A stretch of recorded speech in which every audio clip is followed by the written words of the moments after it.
Jangan lupa subrek,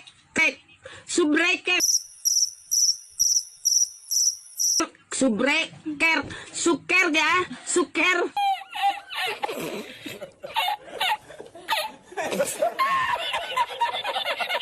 Awas deh.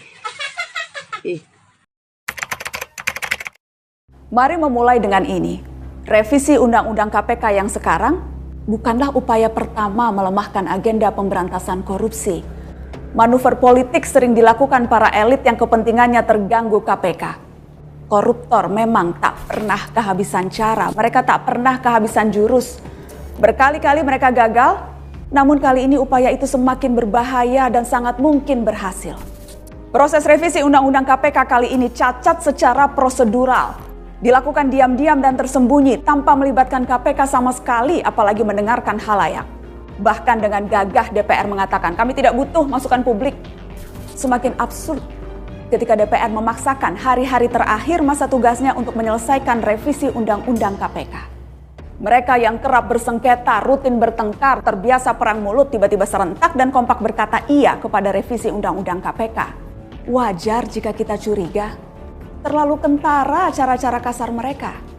Calon pimpinan KPK yang bermasalah secara etika justru dipilih anggota dewan dengan suara bulat dan terbanyak. Kita menolak proses politik yang menggunakan format demokrasi namun sebenarnya untuk melindungi oligarki. Data menunjukkan, sampai Juni 2019, koruptor yang paling banyak ditangani KPK adalah anggota DPR di pusat dan daerah. Jumlahnya sampai 255 perkara. Tercatat ada 130 kepala daerah, 6 pimpinan partai politik, 27 kepala lembaga atau kementerian terjerat kasus korupsi. Kebanyakan merupakan politisi. Ketika KPK sulit dibeli, pilihannya adalah dikebiri. Mirisnya lagi, kali ini upaya itu seperti direstui Presiden Jokowi. Ada banyak kesempatan yang dimiliki Presiden untuk menghentikan upaya pelemahan ini. Tapi kecewa yang akhirnya kita alami. Saat ini pimpinan KPK telah mengembalikan wewenang pemberantasan korupsi kepada Presiden RI. Beberapa pimpinan KPK juga telah mengundurkan diri.